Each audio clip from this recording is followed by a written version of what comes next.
time ago at wala na si Bad. So, grabing init. So, sus. Alauna ng hapon.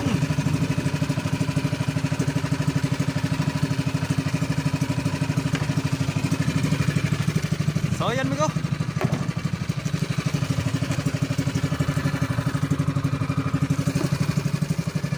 Update na tayo migo sa huli na tayo ngayon migo sa maghapon.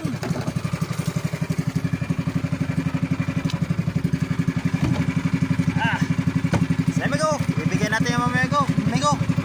Bibigyan natin ito mamaya sa mga para sa lubong. Pero dagdagan natin yan at kakunti lang. Kaya lang huli natin lahat migo, mga babaer. Yan. Mga cute pa cute. So karamihan migo yan o, kalunggong.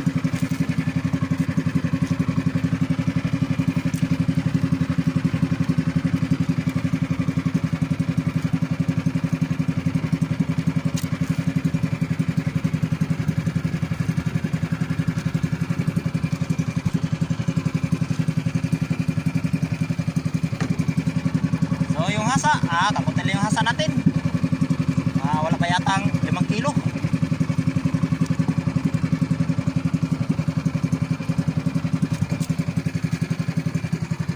So simula dito kaninang umaga medyo napunta tayo dun sa may lusa. Kaya lang wala si Badon. Kaya yun, bumalik tayo dito. Yun, hindi na sumibad yung isda. Buti na lang kanina umaga at kumain yung isda. Kaya yun, nakaisda tayo kanina umaga. So patuloy huli natin, mga kalahati lang. Maliliit pa. Oh, cute na cute.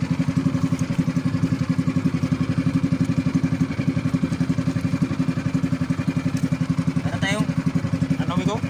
Kalasok, isang piraso. So hindi pa rin tayo dito logi migo. At mayroon ano pa rin tayo nito sa konsumo, kabawi. Binibili rin tayo nito migo ng 2 kilong bigas migo.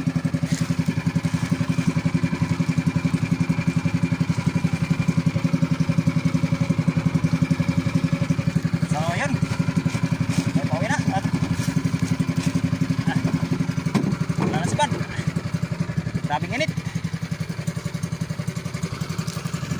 Siya pala, magandang hapon ka pala sa ating mga subscribers dyan at sa mga viewers natin at sa mga silent viewers. Yun. Magandang hapon po sa lahat. At maraming salamat po sa nag-subscribe at naragdagan lang po ng ating subscribers.